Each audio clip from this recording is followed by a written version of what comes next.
numa integração que recebe pintinhos de 12 origens diferentes, mais de 90% teve divergência na nossa contagem. Tá? Então, assim, o problema existe, a gente não quer apontar o dedo para ninguém, mas como a gente está buscando uma zootecnia de precisão, nós temos que interceptar o problema e corrigir o problema na fonte.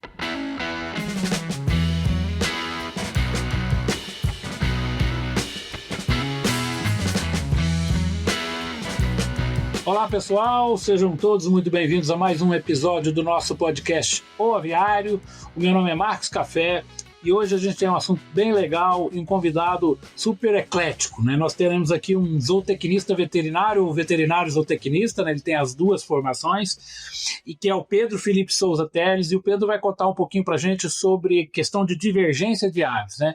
Falar um pouco de manejo, da importância de a gente ter trazido desde o começo do lote ali, o número de aves, do começo até o fim. Ele vai falar inclusive de algumas ferramentas tecnológicas nessa área e tudo mais.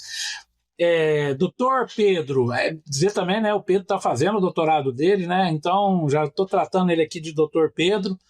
E obrigado, Pedro, pela sua presença, sua disponibilidade de estar aqui conversando com a gente.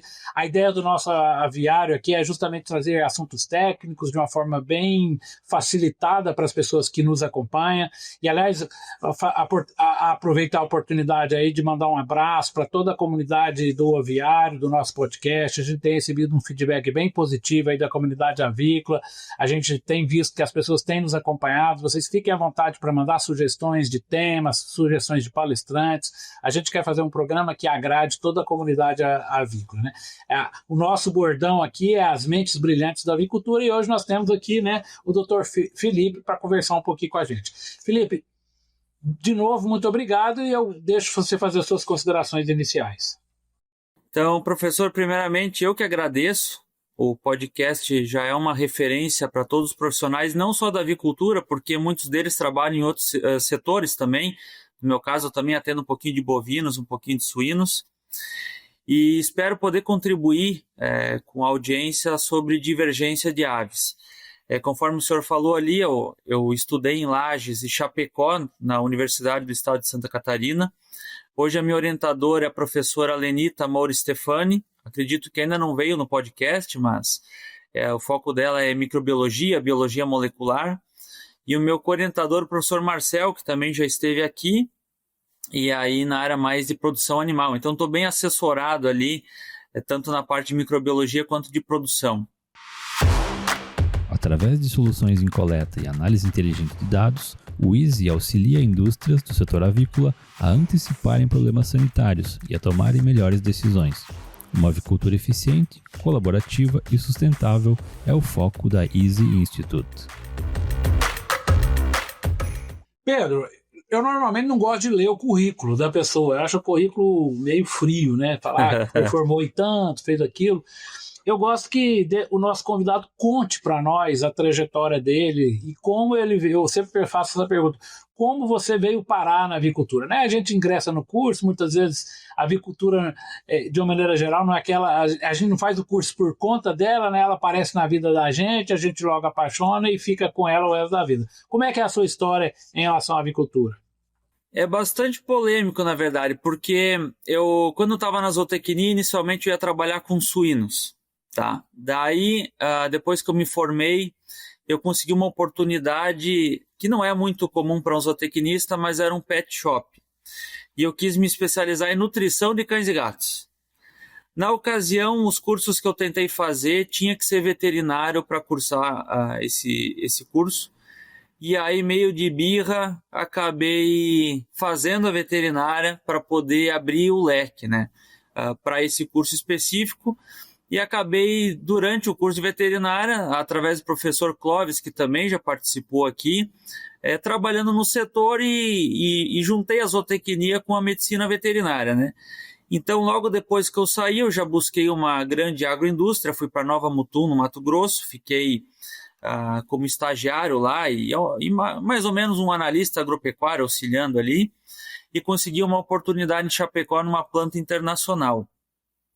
E foi a partir dali que surgiu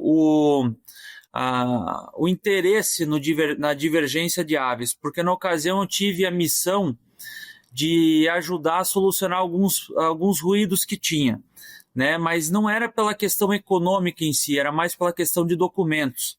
Então eu visitei alguns incubatórios, né? A gente sabe que vem 100 pintinhos na caixa, ou pelo menos deveria vir, né? E eu fui lá para constatar como é que era o processo de correção das caixas de pintinho, porque algumas que vêm 98 teria que vir 102 na de trás e assim por diante. Então ali que chegou ao start de eu começar a estudar a divergência de aves. A partir daí também fiz a patente de uma ferramenta para contagem visual que os produtores utilizam e concomitantemente hoje eu trabalho na área de aditivos para suínos, bovinos, aves e mais recentemente peixes na Suivete Sul, uma empresa sediada em Chapecó. Então a história é grande, eu já fui para suíno, já fui para cachorro e gato, já inclusive dei curso, fiz 4 cursos na área, dei curso de nutrição de cães e gatos. Hoje eu estou na avicultura e amanhã só Deus pertence. Tá certo, muito legal, Pedro, muito legal. Eu sempre gosto de perguntar isso, porque realmente esses caminhos que levam à avicultura no começo da nossa vida profissional sempre tem algumas curiosidades bem legais.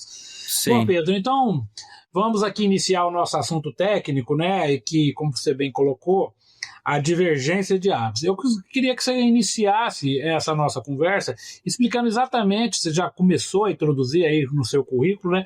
Mas exatamente o que você conceitua a divergência de aves e como ela se aplica no dia a dia aí dos granjeiros, das empresas, né, dos integrados, como é que isso funciona? Perfeito. Eu vou começar ilustrando pelo custo do frango na plataforma. Desde o início da carreira, até quem começa já lá como técnico agrícola, sabe de cor que a nutrição é o maior custo da produção de aves. Né? Então sempre se trabalhou com o tal arredondou para 70%, apesar de que hoje é um pouco menos. Tá? Só que não se dá tanta evidência ao segundo maior custo, que é o pintinho de um dia. Isso a gente pode ter acesso através do site da Embrapa, mas, por exemplo, agora disparou também no Rio Grande do Sul, mas representa em torno de 19% o custo do pintinho para os gaúchos. Então, se 70% ou 65% é nutrição e 19% ali pintinho, o pouco que sobra é para quê? Para muita coisa. Sanidade, depreciação, mão de obra, instalações. Então, assim, às vezes a gente acaba se preocupando com um frasco de desinfetante que a sanidade representa menos de 1%, e às vezes a gente não fortalece o primeiro ponto crítico de controle, que é a checagem de pintinhos quando chegam no aviário. Então, a partir disso, professor, se me permitir, eu vou abrindo os assuntos do que pode acontecer com a falta de aves e também a sobra, porque às vezes a pessoa pensa, poxa, se sobrou é melhor. Não, em alguns casos é até pior do que quando falta. Então, eu gostaria de iniciar falando isso, que o segundo maior custo disparado do frango na plataforma é a genética, né? É o pintinho de um dia. E assim, professor, ilustrando lá a parte inicial, no incubatório, são máquinas automáticas que elas são calibradas para colocar exatamente 100 pintinhos numa caixa, tá? Mas não é perfeito nem na época que eu visitava os incubatórios, nem depois que a gente fez uma pesquisa a campo recentemente e notou que numa integração que recebe pintinhos de 12 origens diferentes, mais de 90% teve divergência na nossa contagem. Tá? Então, assim, o problema existe, a gente não quer apontar o dedo para ninguém, mas como a gente está buscando uma zootecnia de precisão, nós temos que interceptar o problema e corrigir o problema na fonte. Tá? Então, assim, o que eles explicam? A caixa passa para frente, vai sem pintinho. Se na próxima caiu 98, na de trás teria que vir 102. E assim por diante. Por isso que sempre quando a gente for conferir caixas, nós temos que pegar uma fileira inteira, porque muito provavelmente o que sobra ou o que falta em uma está compensada na de trás. Então, assim, inicialmente pode existir um problema de calibragem no incubatório. Na sequência, na saída do incubatório para a granja, Muita gente vai escutar esse podcast na estrada, sabe o que eu estou falando. Eu sou campeão de pular lombada nas estradas que eu não conheço. Coincidentemente, sempre a lombada está numa sombra. Então, hoje, as caixas superiores do caminhão de pintinho já não tem tampa, por questão de circulação de ar, por questão de bem-estar. Então, numa situação dessa, pode pular pintinho da caixa, pode vir a caixa, né? E às vezes é pintinho para 2, 3 granjas diferentes, e ali já começa um certo problema que às vezes não é notificado. Então, assim, eu vou vindo do incubatório até a granja e já identifiquei 2 problemas que podem acontecer. No incubatório, que geralmente tem uma checagem, e no transporte, que essa checagem é do produtor, que quando abre o caminhão do pintinho ali, ele consegue ver como é que está a condição ali dentro, certo? E agora abrindo os problemas de falta e de sobra. Até agora tudo certo, professor? Não... Tudo certo. Mas só para a gente não perder o fio da meada, né? O primeiro problema pode estar no próprio incubatório, num erro de contagem, seja tecnificado, seja problema de erro humano, ali, né? Então isso, agora você vai chegar com esse problema na granja, né? Ou não? Isso, perfeito. Então, assim, o segundo ponto é a gente dar sentido para a contagem, porque assim, o produtor tem bastante atividade, muitas vezes não é somente o aviário, e para ele desempenhar uma atividade, vamos dizer, com vontade, a gente precisa dar um sentido para aquela situação. Então, muitas vezes o produtor conta, mas ele não conta com aquela precisão porque não sabe o que vai ser feito com aquele valor. Às vezes até o próprio extensionista acha que essa informação ela acaba não tendo utilidade. Os gestores, quando recebem, muitas vezes lidam com dados que estão errados, ou muitas vezes até por questão de protocolo e exigência, às vezes até o produtor coloca que estava tudo ok, para também não prejudicar o incubatório. Tá? Mas o que acontece? Nos manuais das grandes agroindústrias diz que precisa conferir um número de pintinhos dentro das caixas e não somente as caixas. Esse número pode ser absoluto ou pode ser relativo. Tem que contar 10 caixas. Beleza. Mas assim, 10 caixas numa aviária de 50 metros representa tanto, e num aviário de 35 mil aves representa outro. Então, até acho que uma das tratativas, primeiramente, tem que colocar uma quantia relativa nessa situação. Tá? Mas aí o produtor resolve contar os pintinhos ali. O alojamento é um negócio conturbado, porque ele não quer perder o calor de dentro do aviário. Muitas vezes o motorista acelera porque tem que passar para outro aviário também, vem vizinhos ajudar, que fica perguntando o tempo todo para o produtor. Aí você imagina contar até 110 caixas. A chance de erro é praticamente certa. Eu contava, quando eu ajudava, de 4 em 4 pintinhos. Então eu contava 4, 8, 12, 16, 20. No final, se alguém me chamasse, eu não sabia se eu tinha contado 96, 100 ou 104. E o que isso representa? Só 4%. Então, daqui a pouco, num cenário de 100 mil aves, nós temos 4 mil aves ali, que pode estar a mais ou pode estar a menos no geral. Então, isso atenta já pelo fato da importância da checagem.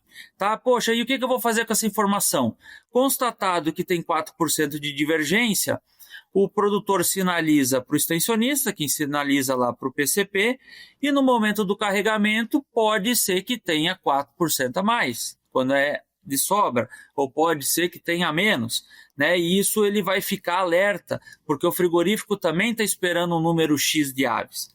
Tá? Então, entrando agora nos problemas de falta de aves. O primeiro, que é o mais óbvio, é custo.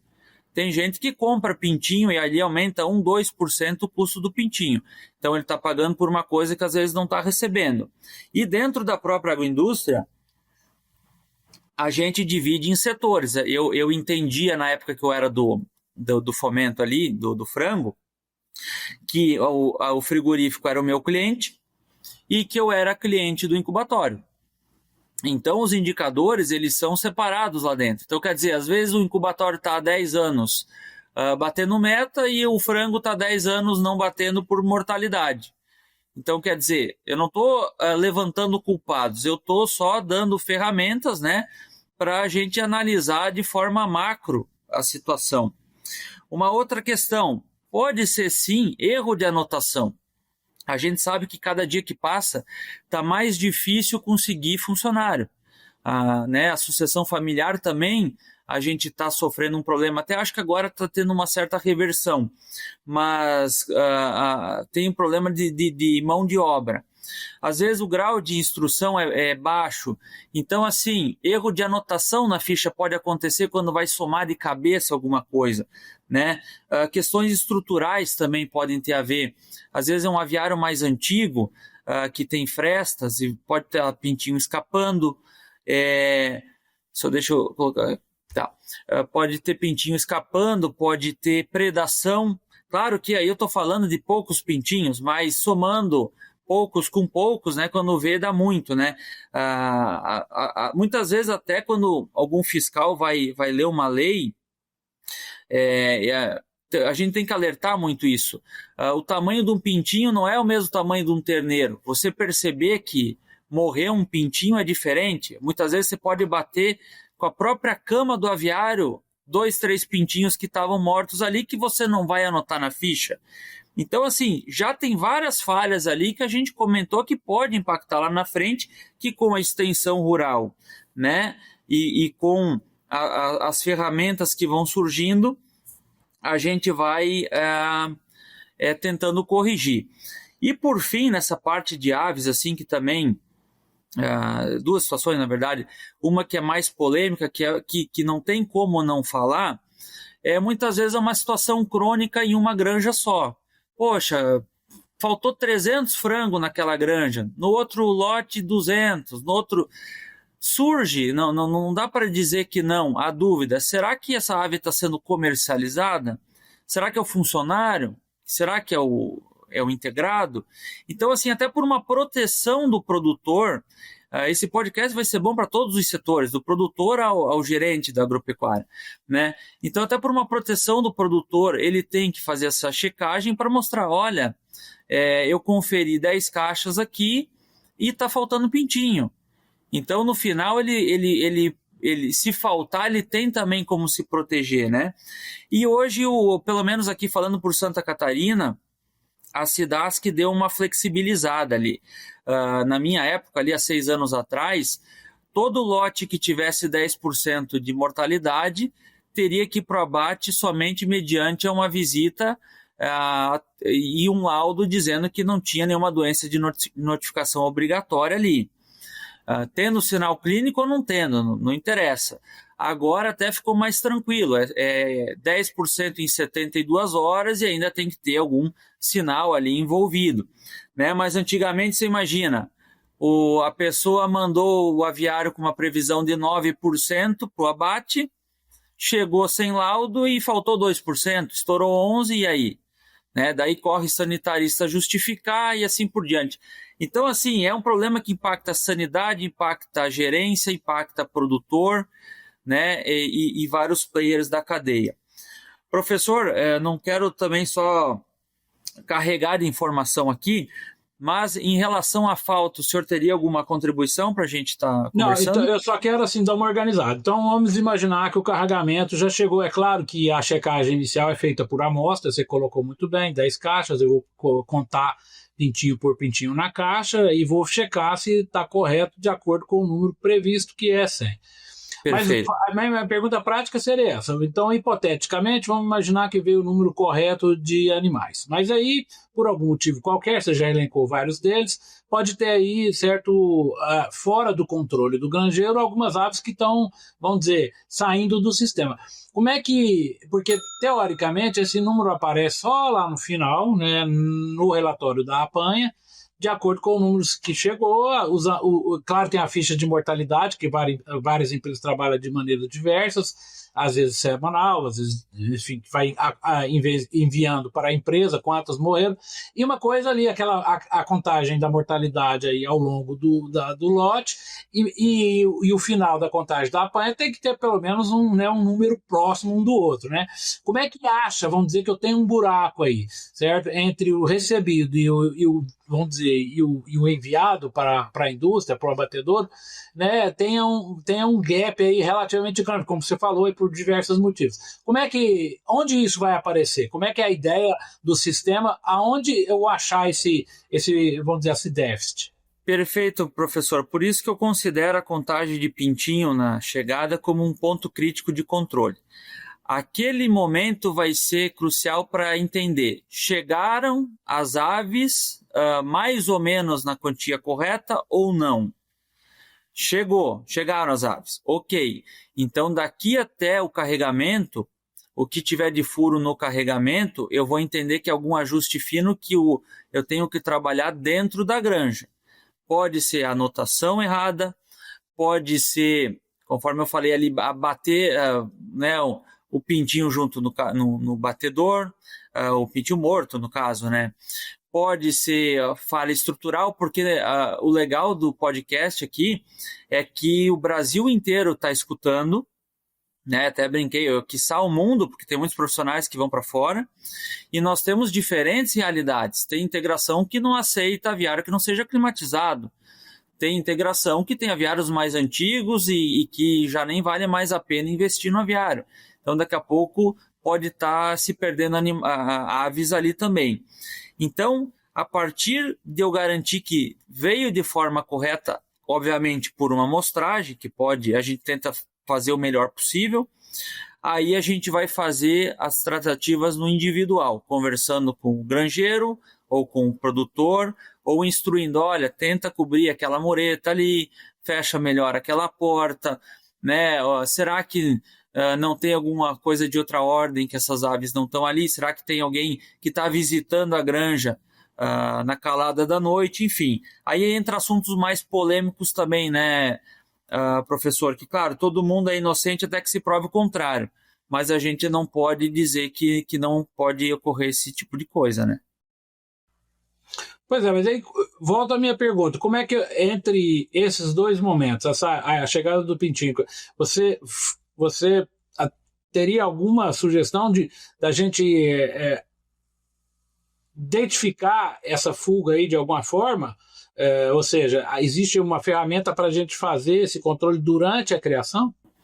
Isso. Uma delas é, puxando brasa para o meu assado, né? É a ferramenta para contagem visual de aves. Porque assim, como eu notei que o produtor se perdia nos cálculos muitas vezes, e era um barulho era muito barulhento, aviário, várias coisas que tiravam a atenção, eu montei como se fosse uma caixinha de bolinha de Natal. É uma ferramenta com 100 espaços, que o produtor, ao invés de soltar o pintinho na cama, ele solta dentro da ferramenta, que ela é vazada embaixo. Depois ele só levanta, o pintinho já fica no papel. Então eu posso estar falando do jogo do Grêmio e do Inter com outro colega e passando os pintinhos para dentro. No final eu olho de cima e vejo, se tiver um espaço vazio, eu sei que tinha 99 pintinhos numa caixa, na caixa que eu contei. Se eu preenchi a ferramenta e tinha 2 pintinhos ainda na caixa que chegou do incubatório, eu sei que tem 102. Então eu tenho uma informação precisa. Depois que eu contar, sei lá, 10, 15, 20 caixas, eu não sei qual é o que cada integração sugere, tá? Tem integração que, conforme eu falei, dá números absolutos, outras relativo. Aí a gente vai para a velha regra de 3, tá? Porque é uma amostragem. Assim como a gente vai fazer uma análise de micotoxina num caminhão de milho, é um pool que a gente faz ali, faz uma amostragem, certo? Então, baseado em 15 contagens que eu fiz, eu somei todas as caixas de forma corrida a elas ali. Eu vi que faltou 1%. Sinalizo para o extensionista, que sinaliza para o incubatório, perdão, para o incubatório também, claro, né? Mas para o PCP, olha, tem grande chance de faltar 1% das aves. Isso até para eles organizarem o dia do abate é importante, tá? Teve uma situação muito recente de uma grande cooperativa, não vou citar o nome, obviamente, mas que sobraram 2.000 frangos no dia do carregamento. Aí você imagina, carregou os frangos, olha para trás, 2.000 frangos, que é meio caminhão de frango. E aí, vai fazer o quê? Equipe de apanha está ali esperando para ir embora. Frigorífico já bateu o que tinha programado. Aí que entra nos problemas da sobra, que muitas vezes é pior do que a falta. Porque você não pode transportar aves a mais, porque tu não tem, o GTA não cobre aquelas aves ali. Tem problema de documentação. Será que cabe esperar e mandar vir mais um caminhão? Até chegar esse caminhão, será que essas aves já não começaram a comer cama do aviário? E daqui a pouco vai aumentar a contaminação do frigorífico lá dentro? Diminuir velocidade de linha, pagar hora extra para um monte de gente? Então, assim, o problema ele é muito maior do que apenas o pintinho não veio ou veio a mais. Né? Ou, vamos além, uma situação que a gente sabe que acontece, como o público é qualificado aqui, todo mundo vai entender de forma responsável. Um abate sanitário de sexta-feira, último abate do dia, que no sábado e domingo o frigorífico vai ser higienizado. Sobrou, 500 frangos ali. Ele vai ter que esperar uma semana para ser abatido na outra sexta-feira. Aumenta o dia de intervalo para o produtor, desempenho zootécnico vai para o ralo, frango ficou sem ração, volta a comer ração. Então, assim, tanto a falta quanto a sobra dá muito problema para a agroindústria, conforme eu te falei ali. Vai perceber como? Mediante uma amostragem. Essa amostragem vai resolver todos os problemas do mundo? Não vai. Mas ela vai interceptar com certeza num dia que teve uma falha grave, porque muitas máquinas que contam pintinho no incubatório, o sensor ele pode sujar com o próprio mecônio do pintinho que suja ali. Então eu que alojei hoje sinalizo 1%, o outro ali sinaliza 2%, o outro no mesmo dia sinaliza 3%. Opa, provavelmente naquele dia teve um problema na máquina. A gente não está querendo achar culpado, a gente está querendo, né, viabilizar o negócio que hoje está na vírgula do custo do frango, sabe? Agora que eu entendi, viu, Pedro? A ferramenta, eu estava contaminado aqui por mim mesmo, achando que ia ser um aplicativo de celular, sabe? Você ia fotografar na caixa e ele ia contar. Mas pelo que você falou, é muito mais simples. Você tem tipo um gabarito, você coloca as aves, distribui, quer dizer, você não precisa de ficar naquela concentração de contagem, como você falou, qualquer coisa distrai a gente mesmo, ou começa várias vezes, tá aí, então, ó, aí quem está acompanhando por vídeo, né, tá aí mostrando exatamente. E ali é só eu preencher aquele gabarito, eu não preciso de contar, né? Sobrou o erro é para mais, faltou o erro é para menos. E eu concordo, isso dá inclusive para aumentar a amostragem, porque dá menos trabalho, né? Então eu posso aumentar a amostragem da contagem, isso vai dar mais precisão para o produtor, e conforme você muito bem colocou, Pedro, a avicultura é de precisão, né? Naturalmente nós já estamos, o nosso default é a avicultura de precisão, e não dá, você deu vários exemplos aí dos prejuízos que é um erro de contagem e de recebimento para mais ou para menos, o que isso significa de prejuízo para as empresas, e a gente tem que trabalhar com essa margem de erro mínima. Muito legal essa ferramenta, eu acho que mostra bem, né? Eu não sei como é que tá a questão da patente, como é que você está distribuindo isso, eu podia falar isso um pouquinho para eles, porque eu mesmo tenho um aviário aqui na universidade, né? Eu recebo o pintinho, inclusive quarta-feira agora, próximo, eu estou recebendo lá um lote, e eu tenho interesse, né, de vamos dizer, ter acesso a essa ferramenta aí, é muito prática, parabéns, eu acho que é bem legal, simples, muito simples, né, e bem efetiva. Sabe o que é engraçado, professor? Toda vez que eu tive reunião com as agroindústrias falando de uma ferramenta para contagem visual, todo mundo espera um equipamento digital. Aí eu falei assim, pessoal, o incubatório já tem esse equipamento digital e tem falha, então vamos para o analógico, vamos para o básico de novo. Então ele já vem de uma forma que pode não ter luz, desde que tenha iluminação, né, luz elétrica eu quero dizer. Você consegue operar a ferramenta e principalmente para o produtor. E é um negócio tão lúdico que todo mundo tem, né? Claro que não é aquele toque patológico, mas todo mundo gosta de organização, enfim. Então eu brinquei ali, o risco às vezes é o produtor querer contar todas as caixas, porque é um negócio até divertido. Né? Ele demora um pouquinho mais, em torno de uns 30 segundos por caixa a mais. Porque tu tem, são tu coloca com cuidado ali, sabe? E tem mais um detalhe que é bem importante, professor. Eu pensei em todo mundo. Por exemplo, o sanitarista não ia querer que fosse uma ferramenta usada em todos os lotes. Então, ela é feita de papelão, ela é descartável. O extensionista vai ter que transportar ela. Como é que ele vai transportar aquela ferramenta grande? Então, ela vem desmontada com um lacre. Então, ela é do tamanho, eu acho que tem uns 40 centímetros só, e uma altura de uns 12, 13. Então, assim, é muito prático para levar até a granja a ferramenta. Ele ensina o produtor a montar. Já está até escrito na frente, ferramenta para contagem visual de aves, que dá sentido à coisa, porque o produtor vai pensar, poxa, se ele me trouxe uma ferramenta que está escrito que é para essa finalidade, significa que é importante fazer isso. Né? E muitas vezes o pessoal vai entender como um serviço a mais. Aí eu brinco, poxa, tem muita atividade mais complexa na avicultura que é feito. Um exemplo é o manejo de cama.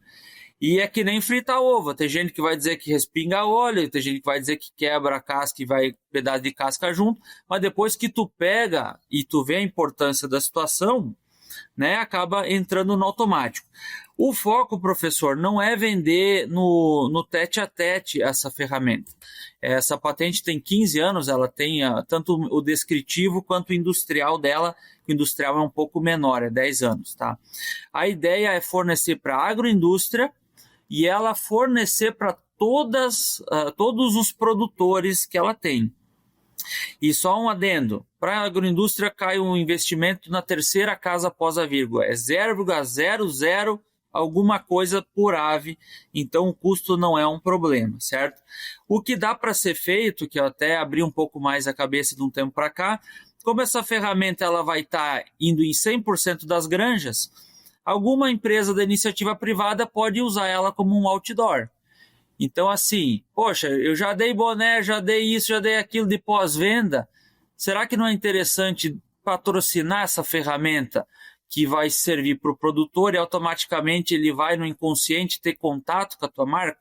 Então, assim, eu tenho 15 anos para trabalhar ela. Num primeiro momento eu pensei em solucionar todas essas questões, primeiro de precisão, e depois pensar no sanitarista, pensar, né, no extensionista, que eu fui extensionista, porque eu também não posso carregar o banco de trás do camarada que vai levar, senão ela já não vai dar certo na largada, a pessoa já torce o nariz ali, né? Muito legal, Pedro, muito legal, parabéns mesmo, gostei muito aí da ferramenta, tá, né, tá dado o recado aí, as pessoas que tiverem algum interesse, né, vão procurar aí o Pedro aí nas mídias sociais, muito legal. Bom, gente, hoje nós temos aqui uma surpresa, né, para as pessoas que estão nos acompanhando. O Pedro, além de tudo isso que ele já falou, né, que faz e tudo mais, ele também, né, é escritor, né, ele é autor de um livro e ele gentilmente vai ceder um livro dele, já ele vai falar um pouco desse livro, para que seja sorteado entre as pessoas que acompanham o nosso podcast. Então a produção do nosso podcast vai ver uma forma de fazer um sorteio das pessoas, né, que são aí, que têm nos acompanhado. E aí, Pedro, obrigado, né, por você ter feito essa gentileza. Eu gostaria que você falasse um pouquinho do seu livro, né, que você é autor dele e sempre tem uma mensagem legal para passar. Show, professor. Assim, esse livro, o título dele é Conselhos Motivacionais de um Pessimista. Na verdade, é uma ironia, até está escrito ex-pessimista embaixo, e se fosse sobre pessimismo, o prefaciador do livro, que foi o Luciano Hang, que é o querido velho da van, não teria escrito, porque é o cara mais otimista que eu conheço, certo? Então esse livro, de uns anos para cá eu comecei a ler bastante, eu escuto muito podcast, então fui tendo alguns insights, alguma bagagem, vamos dizer, interessante para passar para frente, né? E eu organizei o livro em pequenos capítulos, até para quem está olhando o podcast pelo vídeo, são pequenos capítulos ilustrados. Então, assim, é para dois perfis de pessoa. Aquela que não tem o hábito da leitura e quer desenvolver, né? Então ela lê pequenos capítulos ali, ainda com os desenhos ali, ou aquela pessoa de alto desempenho que não tem muito tempo, né? Consegue ler um capítulo ali escovando os dentes, se quiser. Então é para esse tipo de pessoa, esses dois tipos de pessoa. E, enfim, tem dicas de várias coisas que para algumas pessoas vai fazer mais sentido, outras não, né? Até no momento da escrita do livro eu não tinha filho ainda, né? E teve muitos hábitos que eu tinha há uns 2 anos atrás, quando eu escrevi, que eu perdi nesse meio tempo e estou recuperando de novo, porque, né, não é o manual da vida esse livro, tá? Porque a gente sabe que tem épocas que a gente está um pouco mais estressado, um pouco menos motivado, né? Enfim, eu acho que esse livro, quem lê vai gostar. Pelo menos eu nunca cobrei feedback de ninguém. Quem veio falar para mim disse que gostou, né? E o prefácio do Luciano Hang é um caso à parte ali que parece que é um outro capítulo do livro, porque tem tudo a ver com o que tem dentro. Muito bem, Pedro Felipe Souza Teles, muitíssimo obrigado aqui por essa entrevista. Não é uma entrevista, né? Uma conversa, né? É muito legal, parabéns pelo livro, é muito legal a gente organizar as ideias e colocar no livro, né? Como você falou, é sempre bom a gente ter um feedback. E você falou, né? Já deu o exemplo, né? O filho chegou, já bagunçou alguns conceitos que você tinha, estão sendo refeitos, e isso é a vida, né, Pedro? A gente vai fazendo e te parabenizo, né? Por você ter gastado aí um tempo enfim, da sua trajetória para escrever um livro. Eu acho que é sempre um desafio muito grande a gente colocar no papel as nossas ideias, as nossas vivências, as nossas experiências, e é sempre bom. Então fica o convite aí para as pessoas que nos acompanham no nosso podcast, a dica aí literária aí do Pedro, né, do próprio livro dele. Então, Pedro, muito obrigado, e eu deixo você fazer suas considerações finais. Então, professor, muito obrigado. Conforme eu falei, o podcast para avicultura, ele é referência, certo? Então é uma honra estar aqui hoje. Eu vou deixar minhas redes sociais. A da Contadora de Pintinho é @contadora.aves.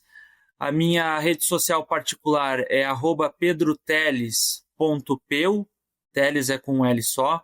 Eu também tenho um pezinho com a música ali, eu coloco um monte de coisa legal. Quem quiser acompanhar minha vida teórica, é um livro aberto, tá? Todo mundo tem acesso ali. E muito obrigado mais uma vez. Se tiver algum outro assunto que eu possa contribuir futuramente, seja em assuntos mais específicos como Escherichia coli, salmonella, etc., me coloco à disposição também, que vai ser novamente uma honra. Pessoal, estamos finalizando mais um episódio do nosso podcast O Aviário, e a gente gostaria de fazer um convite a todos vocês que têm nos acompanhado para que mandem sugestões para o nosso canal de novos entrevistados. A gente quer aumentar aí a nossa rede de contato, e todas aquelas pessoas que vocês conhecem, que têm vínculo com a avicultura, serão muito bem-vindos como indicação para os nossos próximos episódios. Então eu vou deixar com vocês aqui o nosso e-mail de contato para que vocês possam fazer as indicações. O nosso e-mail vai aparecer aqui na tela escrito, chama hello@wisenethics.com.br. A gente aguarda com a indicação de novos nomes de vocês. Muito obrigado e até o nosso próximo episódio. Tchau, tchau.